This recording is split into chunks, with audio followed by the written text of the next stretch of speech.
Ah, la wea.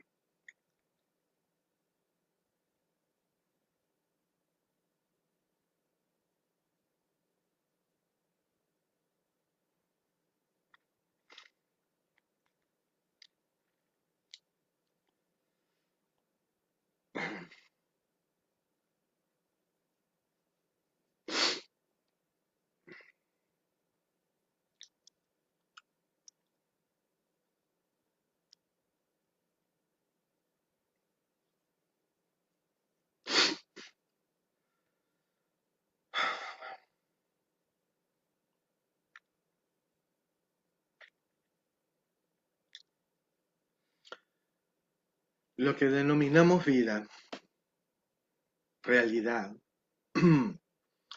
Dios, misterio,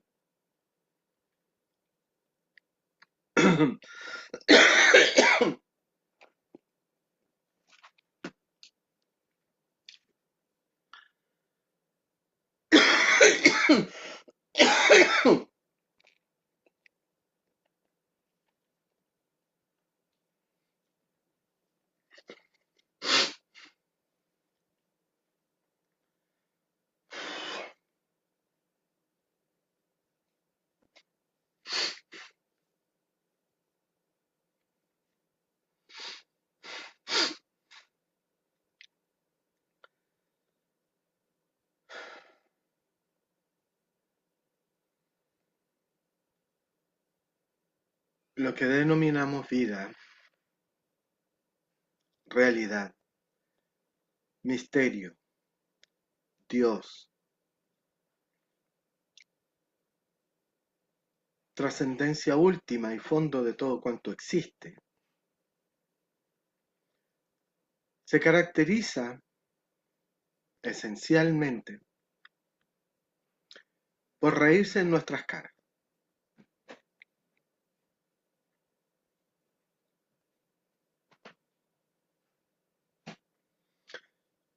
por destruir todo cuanto edifican los hombres, parafraseando Widom, sus pedestales de aire. Con esa metáfora se refería a las palabras, pedestales de aire, columna de aire le llaman en fonoaudiología, porque eso es lo que tenemos que movilizar para que nuestras cuerdas vocales articulen los sonidos que interpretamos como lenguaje. Debido a que el lenguaje de otra civilización nos resulta un ruido molesto. Pienso en los silbidos chinos o en los sonidos palatales del paladar del ruso. ¿Para qué hablar de las lenguas africanas?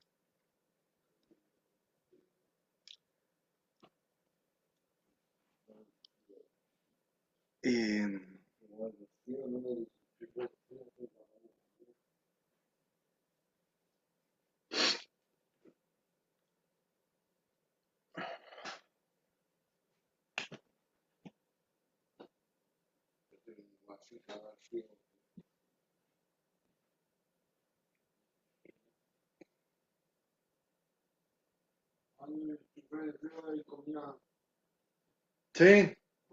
sí, sí, me voy a fijar en eso. Sí, sí, sí.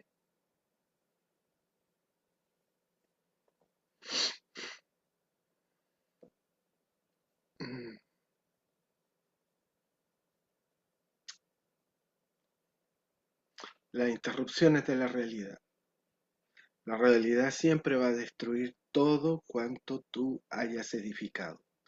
No importa cuán bien creas que están hechos, en realidad está mal hecho. y la realidad lo sabe y va a encontrar el momento oportuno para dinamitarlo de la manera más graciosa, riéndose en tu cara, diciendo, viste, estaba mal hecho.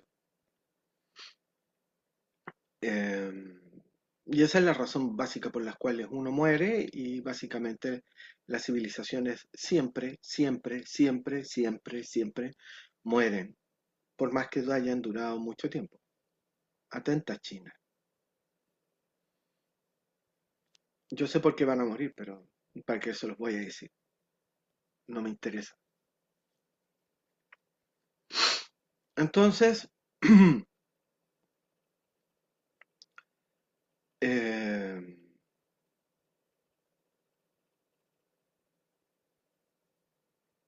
la realidad tuvo un desquite, un- ¿cómo le diríamos? Un momento de carcajada, una sonora y estentórea carcajada. Porque como ustedes pueden ver, las interrupciones que se producen son porque vivo en un, en un antiguo edificio donde se arrendan piezas.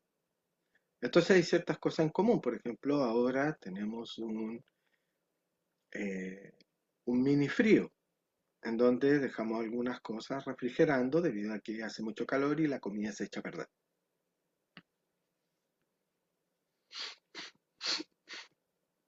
Pero resulta que hay solo un enchufe y para enchufar otra cosa hay que desenchufar el frío, el reefer. Y se me quedó desenchufado. Y este caballero amablemente, con todo su resentimiento y odio hacia mi persona, me lo acaba de recordar. Y evidentemente no sabe que fui yo. O si no, me habría insultado derechamente. Y un error pequeño, 5 minutos, y basta para cambiar tu vida. 5 minutos bastan para cambiar tu vida, completamente. Así que si tu vida no ha cambiado en 5 minutos es porque la realidad ha dictaminado que no mereces esos 5 minutos que cambian tu vida. Y en este año que ya llevo viviendo en esta pensión de mala muerte, me he topado con casos muy folclóricos de seres humanos.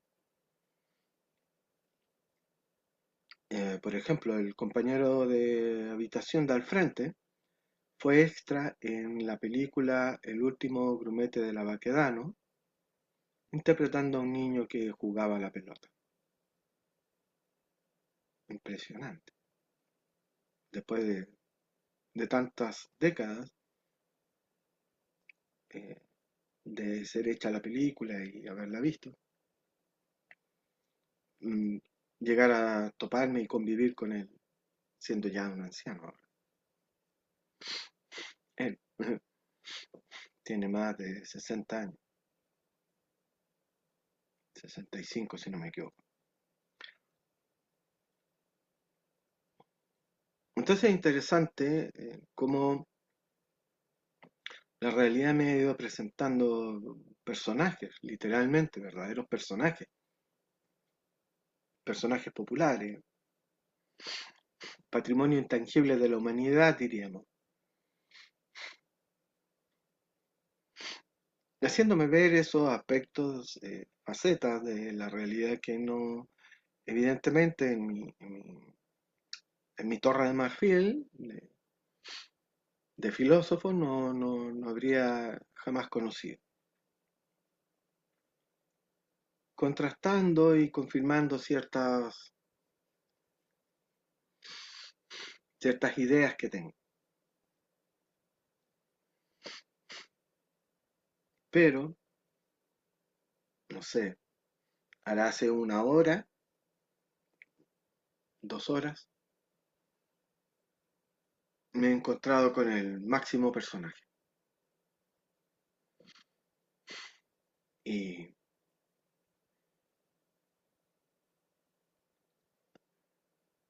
la, la conversación que tuvimos, fue derivando de una conversación totalmente casual. Hola vecino, ¿qué está haciendo? ¿Por qué lo está haciendo hasta ahora?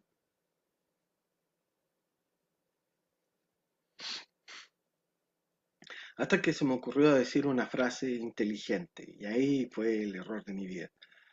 Debo aprender a quedarme callado. Siempre me han dicho lo mismo y como, como el dibujo animado del dragoncito al cual la niña le muestra margaritas y termina escupiendo fuego y quemando el pueblo. Y todo lo odia, a pesar de que es un dragón bueno y que lo único que quiere es tener amigos. Pero siempre termina escupiendo fuego. Entonces yo soy ese dragoncito buena onda que termina escupiendo fuego cuando un weón dice una estupidez de un calibre apoteósico, descomunal, metafísico. Que no lo puedo creer, weón, todavía no lo puedo creer, todavía no puedo salir del asombro, la estupefacción, el terror metafísico. Desde que leía los cuentos de Lovecraft en la medianoche, que no sentía el terror metafísico que sentía al oír este weón, este viejo estúpido, de una manera metafísicamente estúpida. No lo puedo creer. Y después me preguntan, ay, ¿por qué Chile no progresa? Subrayemos, progresa. Porque cada vez que hace algo bueno, termina destruyendo eso bueno que ha hecho y conservando todo lo malo que ha quedado en el camino.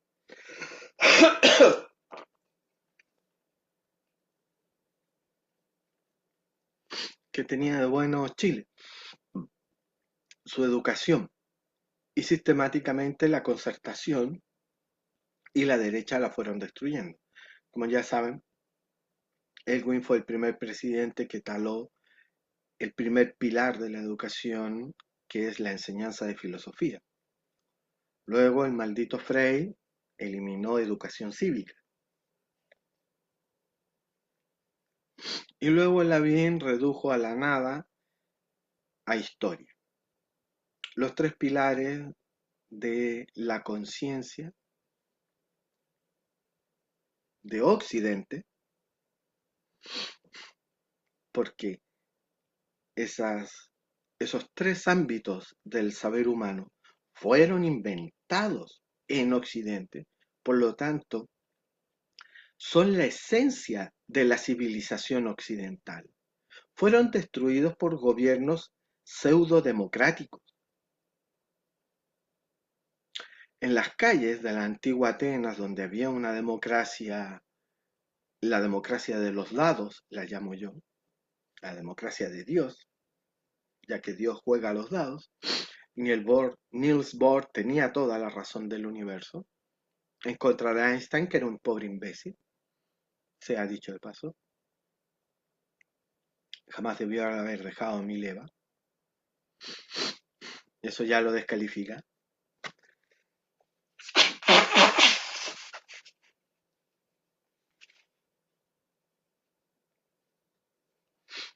Entonces,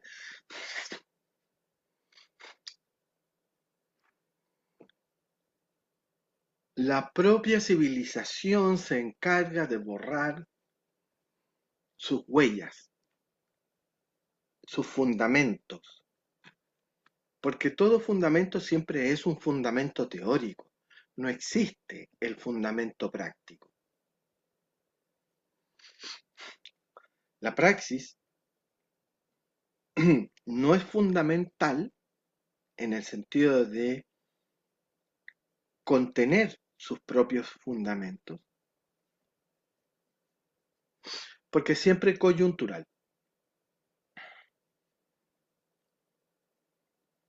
Los fundamentos siempre son teóricos,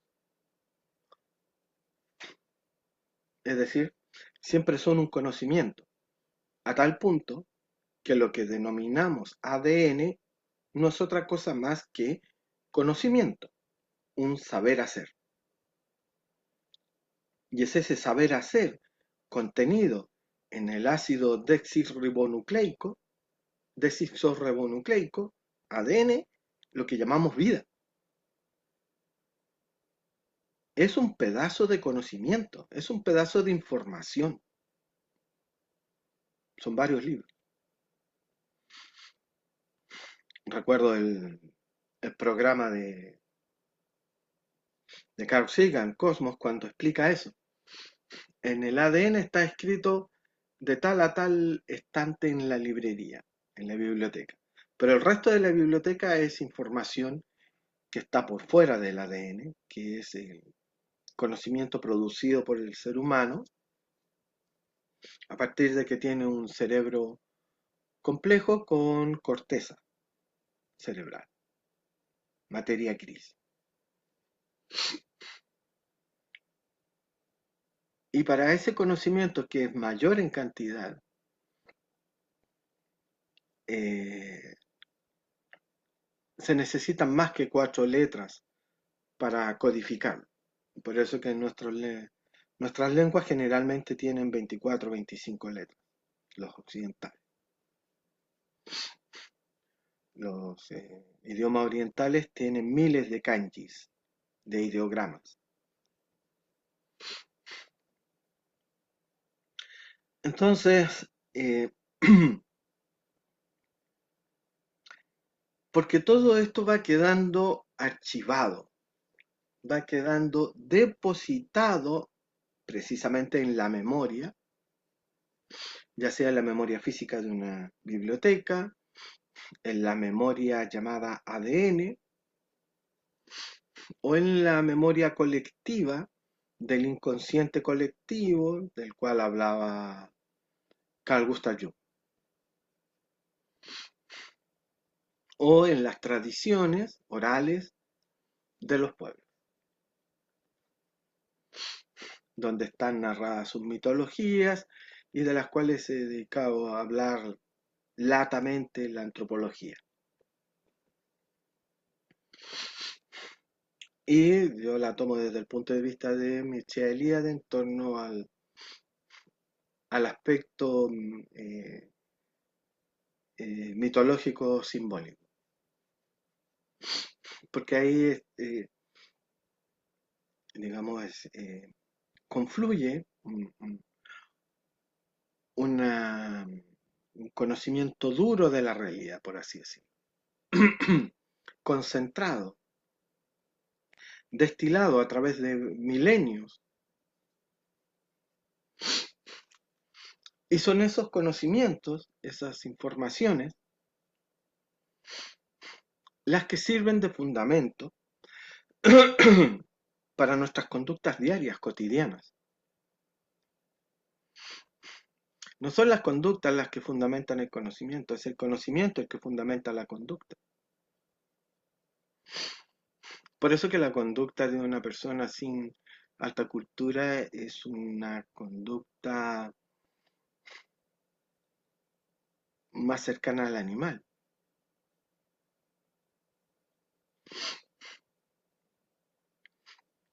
Más básica e instintiva, para no ser tan peyorativos con los pobres animales. Entonces,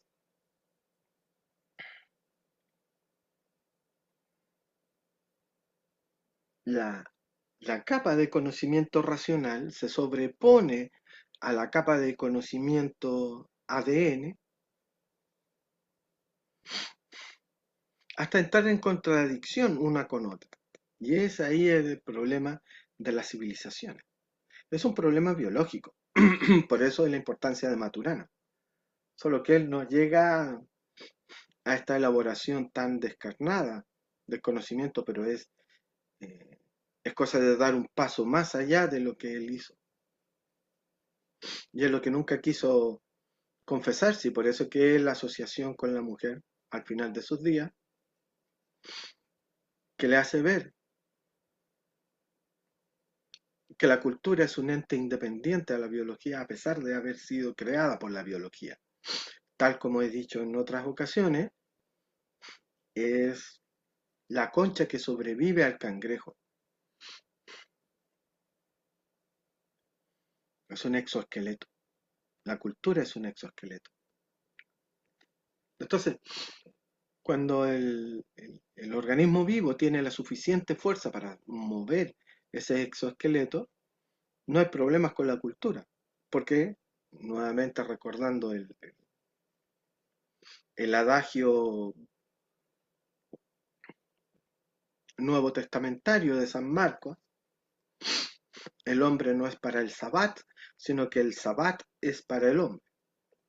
La biología no es para la cultura, para la civilización, sino que la civilización debe estar al servicio de los seres vivos, no al servicio del exterminio de los seres vivos, que es lo que vivimos ahora. Entonces, por eso que la cultura entra en contradicción con la biología, destruyendo sus propios fundamentos. Y es inevitable que, destruidos los fundamentos de un edificio, el edificio completo colapse, como las Torres Gemelas, por ejemplo. La imagen arquetípica de esos tremendos edificios colapsando piso por piso, hasta que ya el colapso es exponencialmente rápido. Entonces, nosotros estamos viendo el colapso de los primeros pisos de estas torres gemelas, llamadas civilización occidental, pero a partir de este año veremos cómo ese colapso ya no es piso por piso, sino que ya por bloques de pisos, en un acelerado deterioro, un acelerado colapso literal, un acelerado colapso de las estructuras civilizacionales que habían sostenido nuestra vida en común, hasta el punto de vernos fragmentados, porque ya llega un momento, un, un punto de no retorno, literalmente, en que la dinámica social se trastorna por completo en la medida en que estas estructuras civilizacionales van colapsando una tras otra, como el ejemplo de las Torres Gemelas, en que al principio se veía que iba cayendo piso por piso, y después todos de bloque. Por ejemplo, con la ONU, que es el ejemplo paradigmático de estructura civilizacional, en tanto y en cuanto el propósito por el cual fue creada fue precisamente para organizar y civilizar la convivencia entre los estados. Entonces, desde el momento en que algunos estados han decidido comportarse incivilizadamente, la civilización vio caer eh, esa primera superestructura, utilizando el lenguaje marxista, que es la ONU y que vendría a ser ¿cómo se le dice? El penthouse, el techo de la civilización. Cuando ya todas las demás estructuras han quedado cortas, han quedado chicas para solucionar los graves problemas de la humanidad, se hace un salto ontológico para crear otra estructura organizacional de la humanidad que ya no es un Estado, ni una federación, ni una confederación de Estados, sino que es la ONU, es una organización, algo sumamente abstracto, de entender, de percibir y de hacer funcionar, porque precisamente como se mueve en la abstracción y está en la cima, en este techo de la civilización, son pocas las mentes que tienen la capacidad de abstracción como para entenderla y para apoyarla y para hacer que funcione. Porque todos los demás están interesados Es lo mismo de siempre, en sus propios intereses egoístas particulares.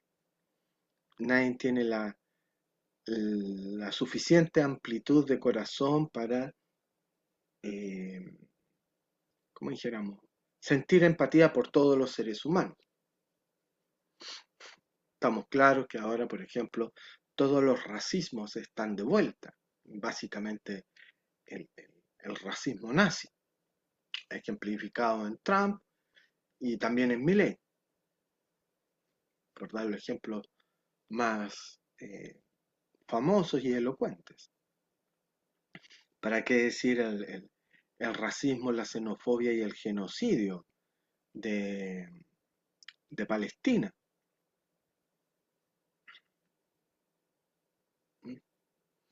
Entonces todos los países tienden a cerrarse entre sí, en sí mismos, dejando a todo el mundo a la intemperie.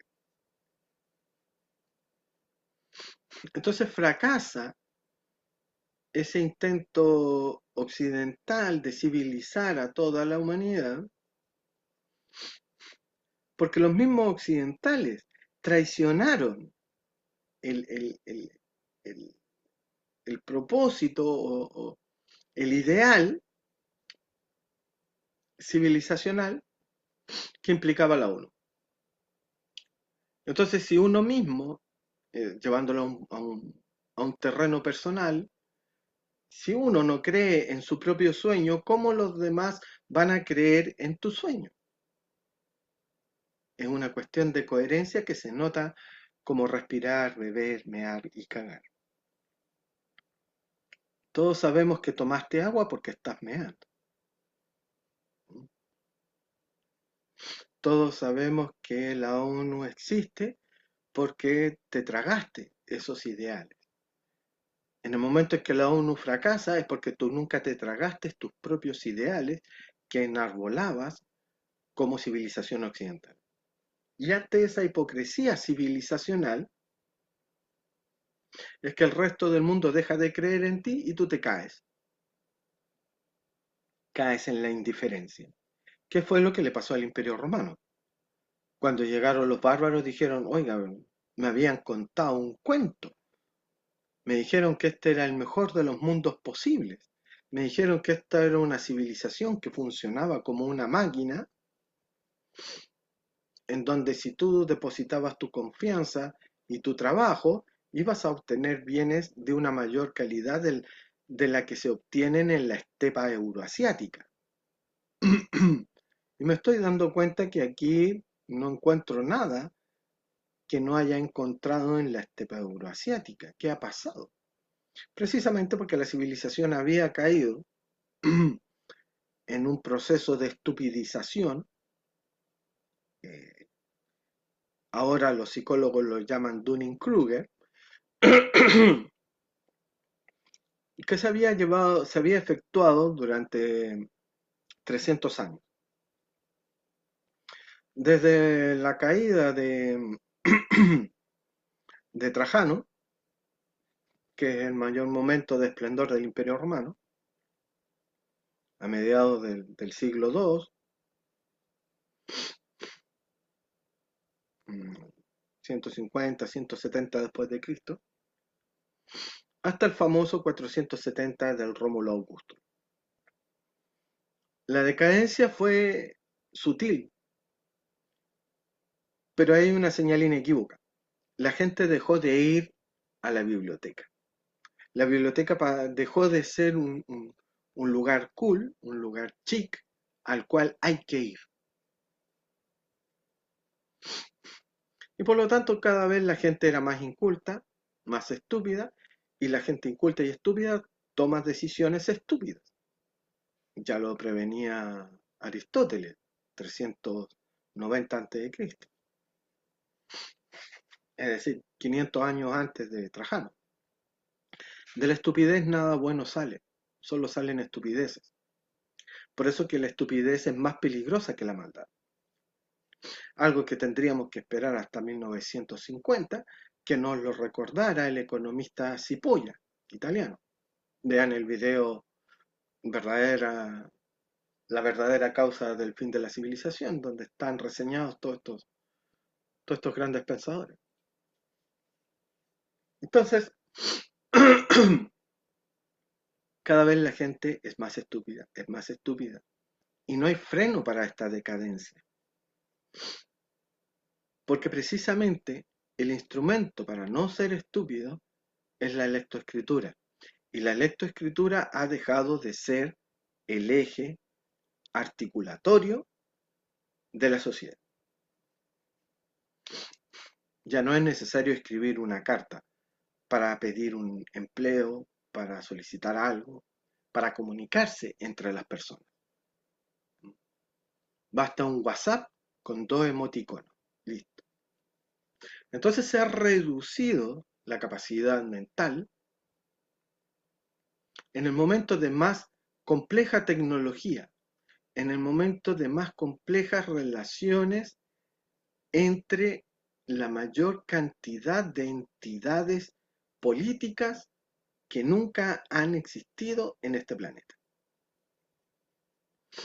En la ONU hay más de 210 estados o naciones, dependiendo la nomenclatura y qué quieran decir con esas palabras, cosa que nunca había existido antes. Antes existían, no sé, 4 o 5 imperios y listo. Esa era toda la organización política que tenía la humanidad. Por lo tanto, llevarse bien, llevarse mal, entre 4 o 5 imperios no era difícil. Prácticamente era tan complicado o tan simple de llevarse bien como llevarse con tus vecinos de la calle, de la cuadra. Lo cual me lleva a otra reflexión irreverente. O sea, cuando hablamos de geopolítica, toda la gente así como piensa que es una gran weá, una gran cosa, que tiene que ver con el planeta, con la humanidad. No, loco. Cuando estamos hablando de geopolítica, estamos hablando de cómo tú te llevas con tus vecinos. Porque hay que entender que cada entidad política, llámese Estado, llámese nación, incluso, incluso pueblo sin Estado, es una entidad política. Desde el momento en que se autopercibe como una organización social con identidad, esa es mi definición básica,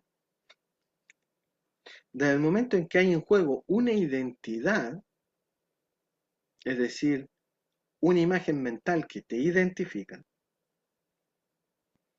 y ahí enlazo con la creación imaginaria eh, del Estado y la democracia que preconizaba Cornelius Castoriadis. Todo es una creación imaginaria, insisto, es mental. Y algo tan distinto y tan diferente en postulados geopolíticos como de distinto, distante y hasta en conflicto con Cornelius Castoriadis. Ah, ya, ya. Su nombre está dando vueltas por ahí.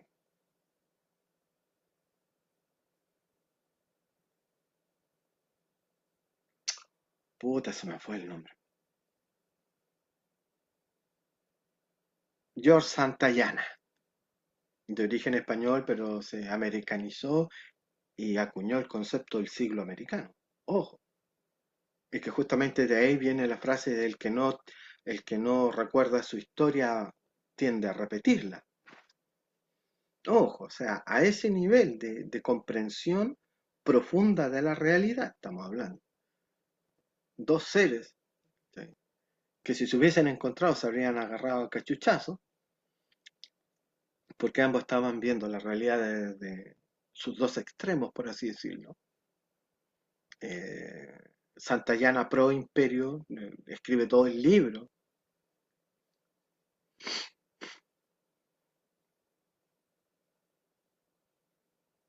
Ah, haciendo referencia al coro angelical de los tronos, las virtudes,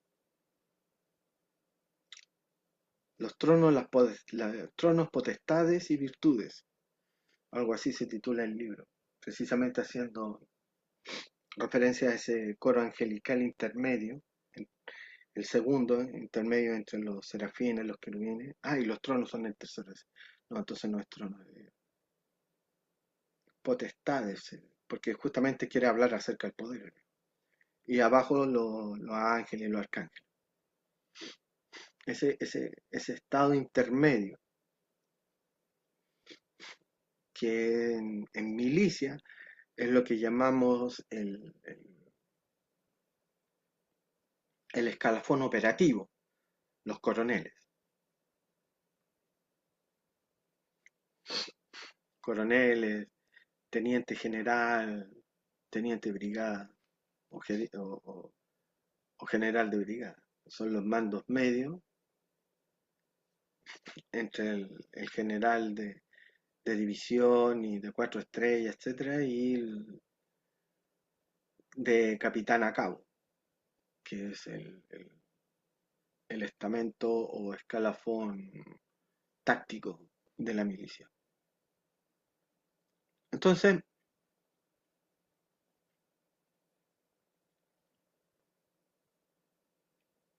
por un lado, el peso de la memoria, que es lo que subraya Santayana, el peso del archivo histórico, si tú no conoces la historia vas a repetirla. Él lo dice en términos más amables porque era un tipo más suave, por así decirlo. Y Cornelius Castoriadis subrayando el aspecto imaginativo creador. Sí, existe el pasado, no hay que olvidarlo, pero no hay que olvidarlo precisamente porque si se olvida, lo repetimos y lo que yo quiero es crear algo nuevo, crear algo mejor, crear algo que lo supere. Por eso mi padre, cuando niño, me decía, supérame. Y ese mandato de Dios Padre, es el que articula el accionar del hijo. Hay otros padres que dicen al hijo, véngame, venga mi muerte. Y ahí es donde tenemos a Hamlet. Entonces el dictum del pater, el eje emocional que articula la vida del hijo.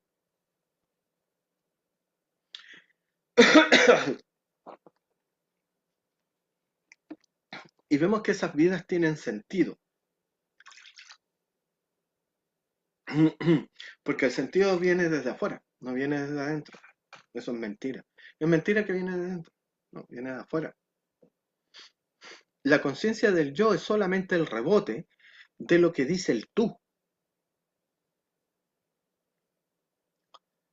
El perro no tiene conciencia de que se está viendo a sí mismo en el reflejo en el espejo.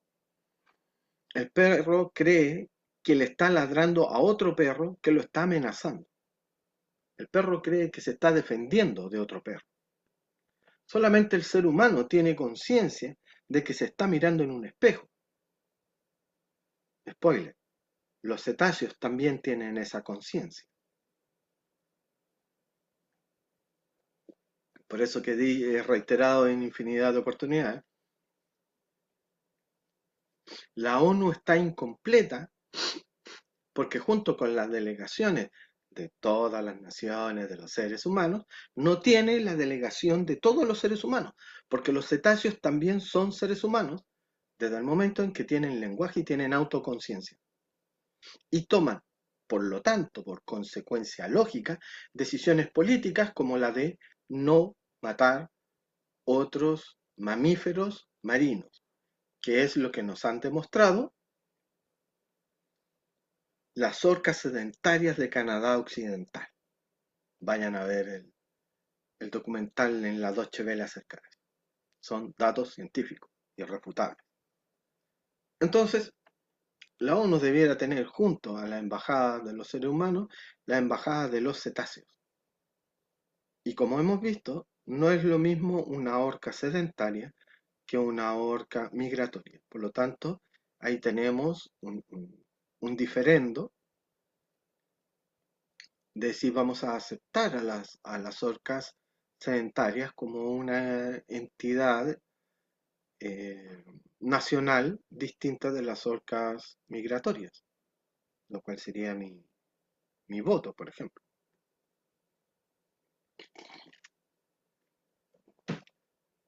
¿Para qué decir cuando las inteligencias artificiales sean realmente inteligentes y autoconscientes y nos planteen, al igual que en el segundo renacimiento de Animatrix, representación en la ONU? Yo sería uno de esos que, tal como salen en el video, protestaría en la marcha exigiendo que esas máquinas inteligentes autoconscientes sean incluidas por derecho propio en las Naciones Unidas con derecho a voz y a voto, en el Consejo de Seguridad de la ONU, con derecho a veto, como cualquier nación con la capacidad de exterminar a la humanidad, porque los que están en el Consejo de Seguridad Permanente de la ONU son los buenos que tienen el botón para exterminar toda la vida sobre el planeta, cada uno por separado por la cantidad de bombas nucleares que poseen.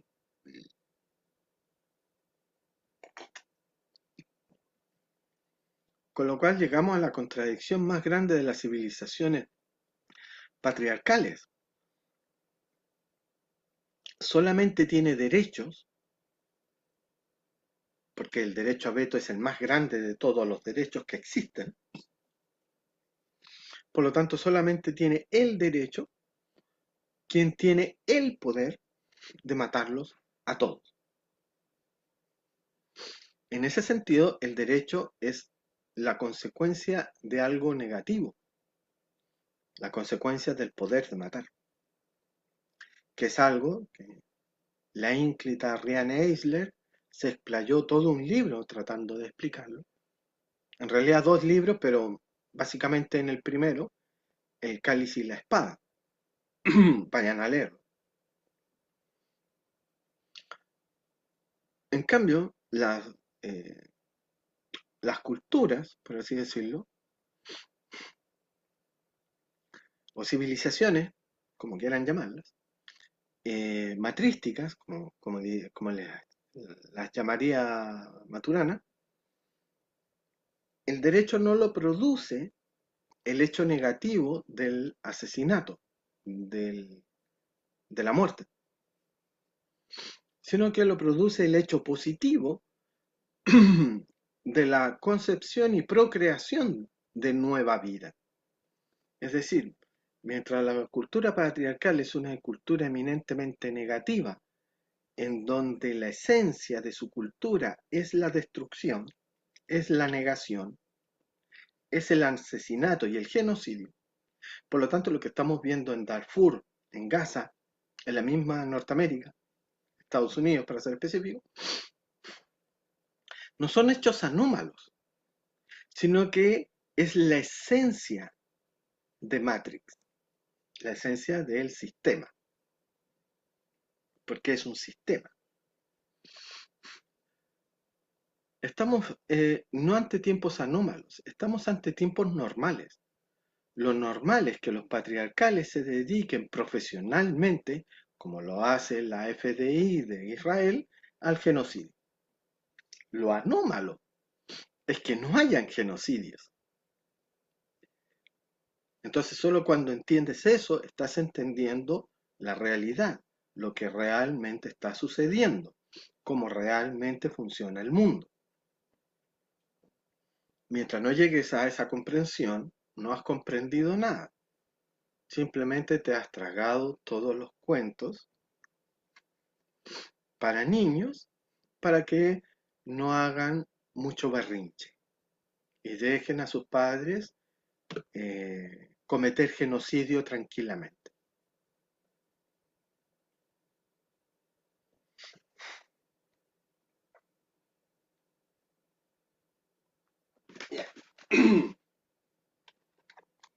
Y como de esto no hay archivo, no hay memoria histórica, no hay películas, no hay documentales, es que todo esto se pierde. Una persona llega a la comprensión de los mecanismos, los procesos, las estructuras básicas de la realidad y la siguiente generación ya no tiene pichula idea de nada,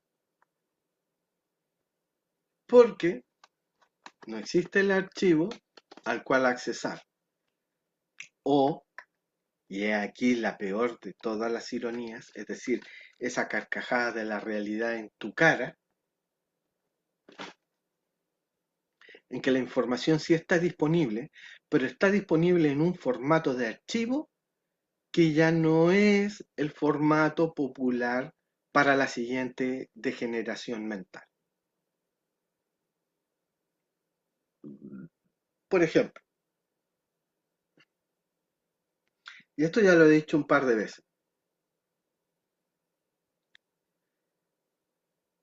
hace años leí una nota de prensa en donde decía que en el año 2016, bajo el segundo mandato de la presidenta Bachelet, años antes, cuando Chile se había postulado para ingresar a la OCDE había encomendado a una consultora internacional muy prestigiosa acerca de educación, que era la misma que, si no me equivoco, era la misma que asesoraba a la Unión Europea en esos temas, onda aplicación de la prueba PISA y todo ese tipo de cosas.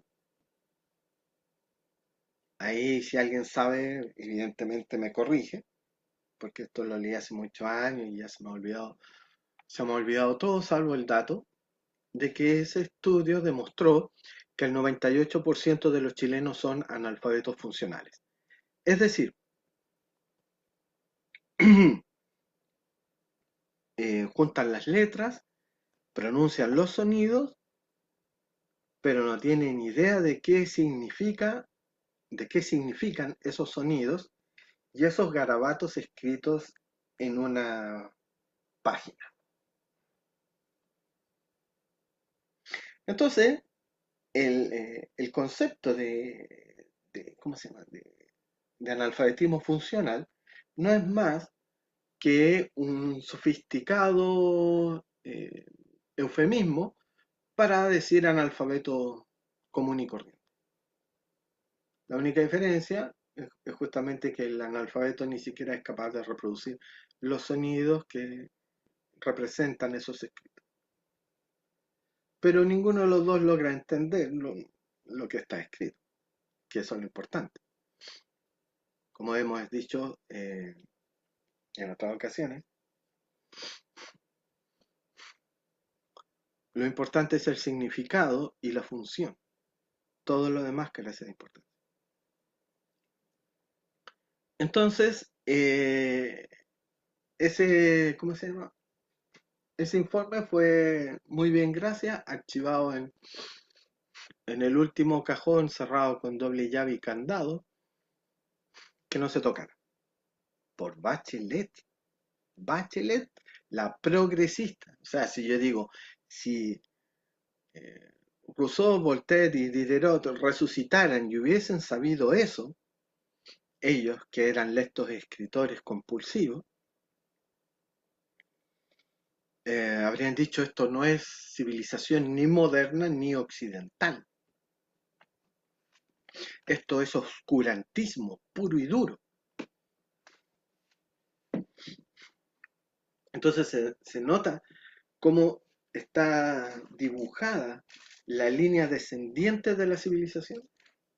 Se prohíbe el máximo conocimiento y el más importante, que es el conocimiento filosófico, luego el de la convivencia social a través de una organización política, que es la educación cívica.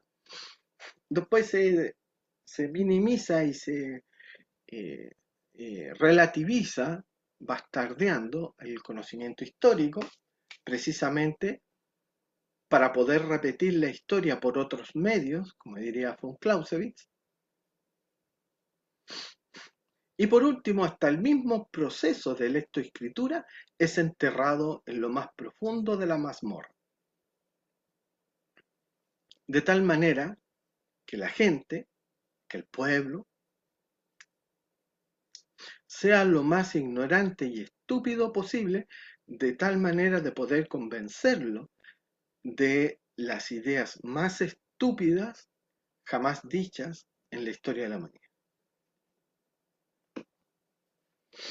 La consecuencia lógica de que Bachelet enterrara ese informe de la OCDE diciendo que Chile es 98% analfabeto es la elección de Kast como presidente. Porque Kast ha dicho un montón de estupideces, tan estúpidas que no resisten el contraste con el menor de los conocimientos científicos que existan, partiendo por lo del cambio climático. Con eso ya les digo todo. Entonces tenemos lluvias en verano, que es contradictorio en sí mismo. Pero no existe cambio climático, pero llueve en verano. ¿Entiendes? Entonces, la estupidez precisamente consiste en no conectar datos que están relacionados entre sí, pero no de manera directa, sino que a través de conectores o intermediarios.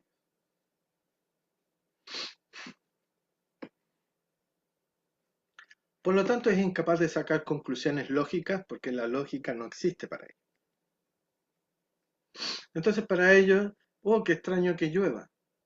Pero eso nos los lleva a pensar que si llueve en verano es porque estamos en medio de un proceso de cambio climático, que es básicamente retroceder 300 millones de años en el pasado hasta el clima que tenían los dinosaurios. Clima que permitía la existencia de helechos de 30 metros de alto. No habían árboles, habían helechos. Y para quienes cultivan y les gustan los helechos, saben lo difícil que es cultivar un pequeño helecho en el clima actual. Extrapolen a una realidad en que los helechos son de 30 metros de alto. La cantidad de humedad y de calor que existía en esa época hacía que 3/4 partes del planeta tuviesen un clima no tropical, un clima ecuatorial. Hacia allá vamos. Entonces, los únicos climas templados eran los cercanos a los casquetes polares.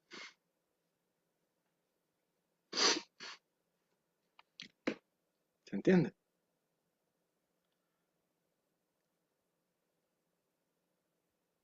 Quien no conoce la historia la repite. Y no solamente estamos repitiendo la elección democrática de Adolfo Hitler en 1933, mediante la elección democrática de Kass y la elección democrática de Trump. ¿Mm? Porque el fascismo o el nazismo o la tendencia dictatorial no se cura con democracia, porque la democracia también es una dictadura, la dictadura de la mayoría, del 50+1. Lo que pasa es que lo que nos cae mal es la dictadura del menos de 50+1, la dictadura del 33%. Eso nos cae mal, la dictadura de una minoría. Pero en sí misma, la dictadura no nos cae mal cuando es mi dictadura o nuestra dictadura. ¿Se entiende? Entonces, por eso que la democracia en sí misma, ya lo decía el viejo Pepe, no es un remedio. es tan solo un formalismo, es una mera forma de gobierno, no es algo para adorar o idolatrar.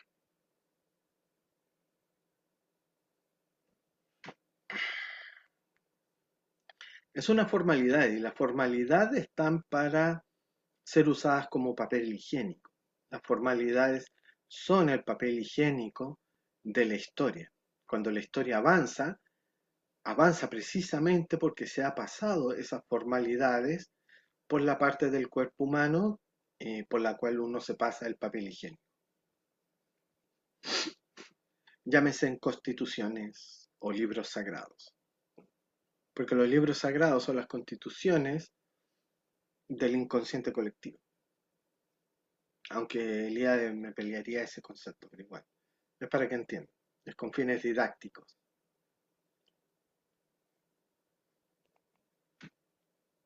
Porque un libro sagrado siempre te va a decir cómo debes comportarte, que es lo mismo que hace una constitución. Porque ambos constituyen grupos humanos.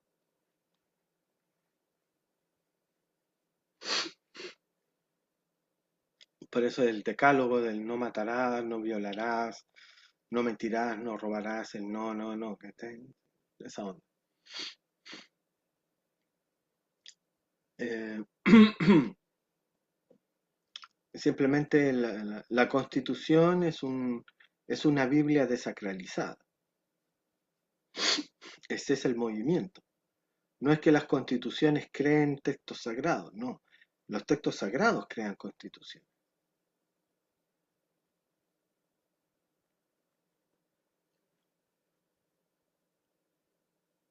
Y precisamente porque queda por escrito, queda como memoria, queda como cimiento. Y de ahí viene la palabra conocimiento. Con cimiento. El conocimiento es el cimiento del hacer, del organizar una sociedad. Por lo tanto, al igual que en una construcción material, una casa, un edificio, eh, una catedral, que es el ejemplo paradigmático, en donde los cimientos de lo que vemos hacia arriba, por sobre el nivel del suelo, es igualado en sus cimientos. Una catedral en estricto rigor son dos catedrales, en términos netamente materiales, porque la misma cantidad de piedra que hay arriba es la misma cantidad de piedra que hay abajo, sirviendo de sostén. Y por eso que, a pesar de todo lo que de todos los milenios que han pasado desde la construcción de las primeras catedrales, estas se han mantenido en pie, siendo que muchos edificios civiles han surgido y han caído, porque precisamente fueron creadas para durar para siempre. Y ese para siempre se dio cuenta en algún momento en que el cimiento es tan importante como la superestructura. Y por lo tanto tiene que tener la misma masa, la misma consistencia, la misma coherencia. Y por eso que hay tanta piedra por debajo del suelo como por encima del suelo. Entonces, más encima, ese concepto de isometría, es decir, tiene la misma medida de materia por arriba y por abajo, como dijéramos, un profundo anhelo del alma humana, del equilibrio, de la armonía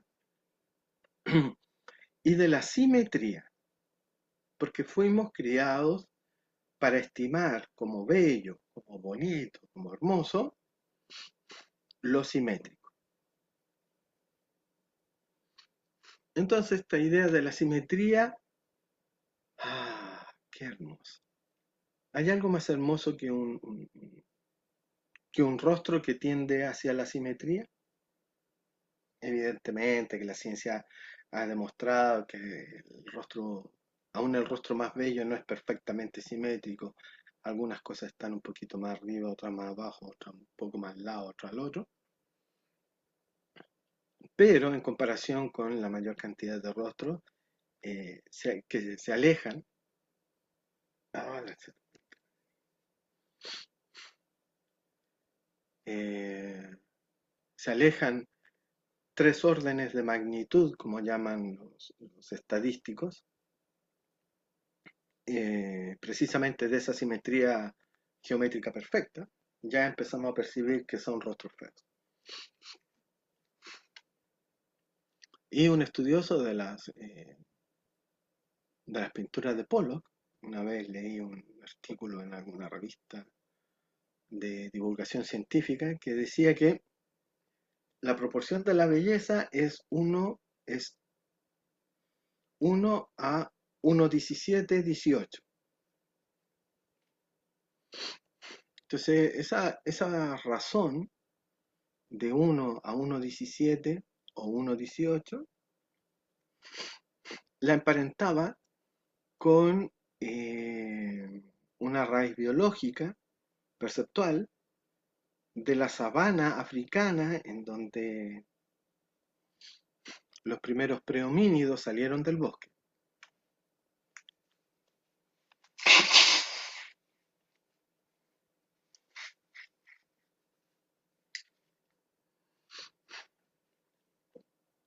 Entonces decía que entre los filamentos de la hierba, que suele crecer alta en la sabana africana, estaba todo quieto. Pero el viento la mece, pero en el momento en que ésta empieza a abrirse, indicando que otro animal viene hacia nosotros, esta ruptura de la uniformidad de las gavillas de hierbas, recordemos que en esos millones de años atrás eh, existían estas, ¿cómo se llama? El prototrigo, la protocebada, que crecen como filamentos, y esto era lo que crecía abundantemente en la sabana, eh, este tipo de hierbas. Entonces se abrían y esa apertura generaba una distorsión en la proporción de lo visto, similar a la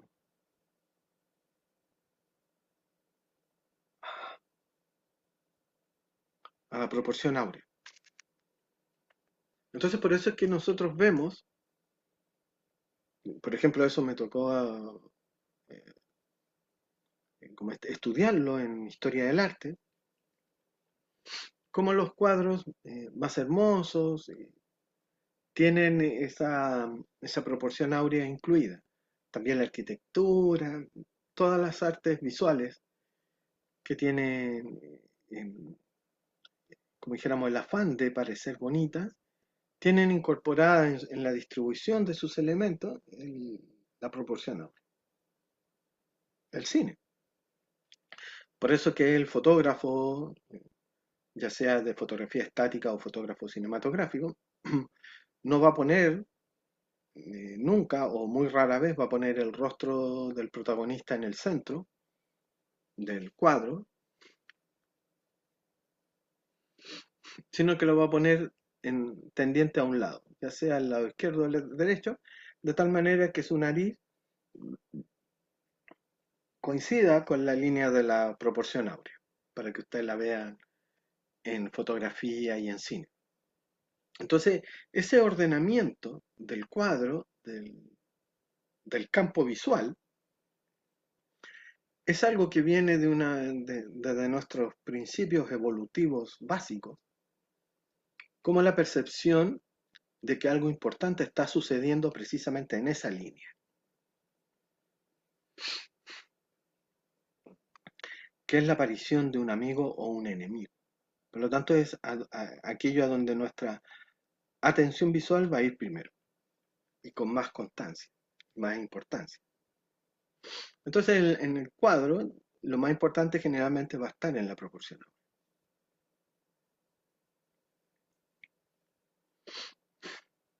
Pues bien, eh, esa proporción que se establece entre todo el cuadro y la posición de aquello que resulta atractivo visualmente para nosotros,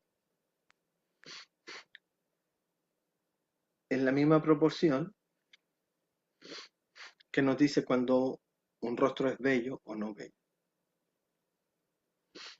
porque se ordena de esa manera. Entonces, hay ciertos patrones básicos, en este caso perceptuales, que vienen desde nuestros ancestros prehomínidos. O sea, ¿cómo dijéramos? ¿Cuál es la palabra científica? Porque no es genético, es epigenético, exactamente. Entonces tenemos, más encima la biología ha descubierto esta, ¿cómo podríamos decirle? Este ámbito existencial de lo epigenético, porque no está escrito en los genes, pero tampoco está escrito en la alta cultura, en la cultura, sino que está en ese terreno intermedio en donde se rozan, se topan y se compenetran lo genético con lo cultural. Y es allí, en la epigenética, en donde se toman las decisiones. Y como dijo Maturana, la decisión siempre es la misma. ¿Qué conservamos? Por eso es la pregunta con la cual él muere. Muere poco tiempo después de haber lanzado a publicidad un seminario titulado con esa pregunta: ¿qué vamos a conservar? A la cual, como ya he dicho en un montón de veces, yo respondí: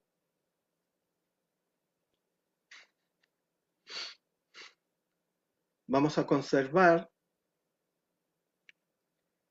eh,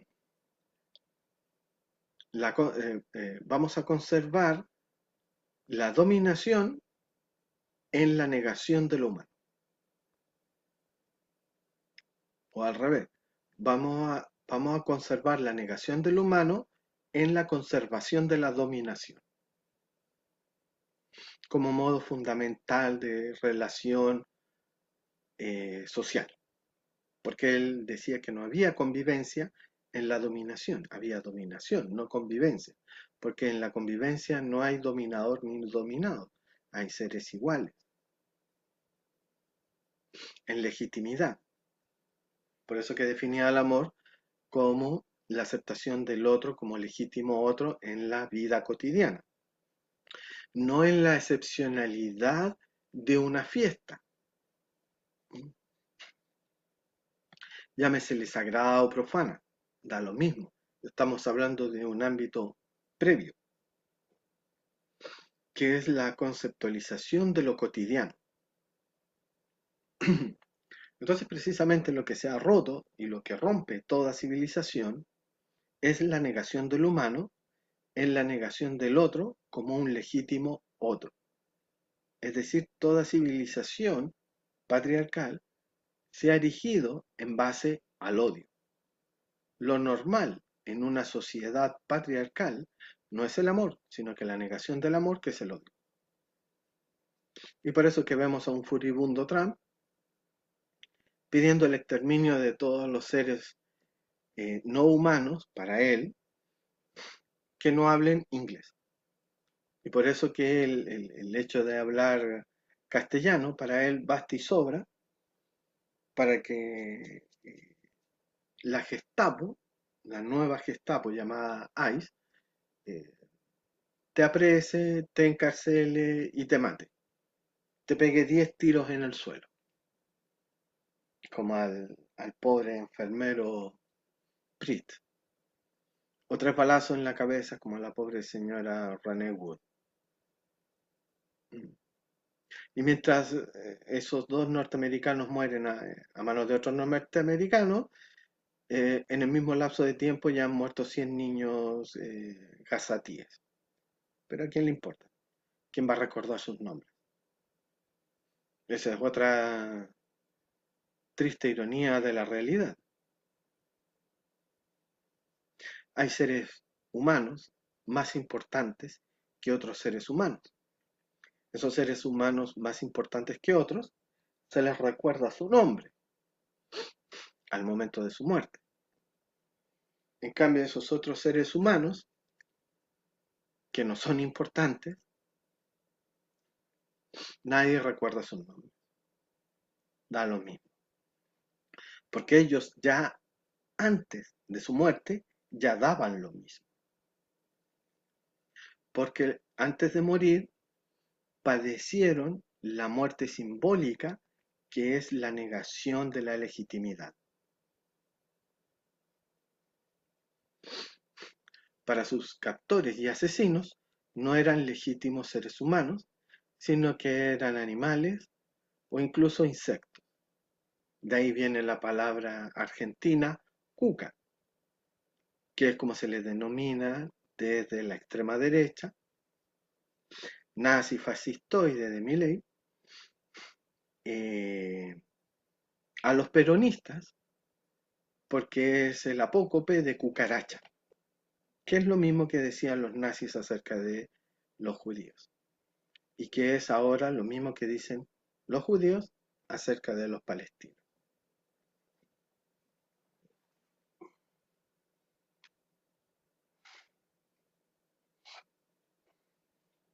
Cambian los rostros, cambian los nombres, cambian las etnias.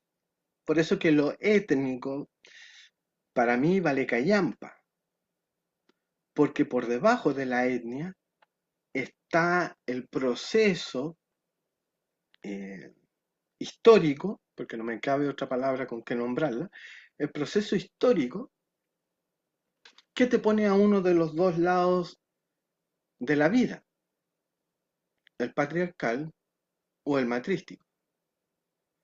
Y con esto damos por terminada la primera parte de la introducción al verdadero tema que quería hablar.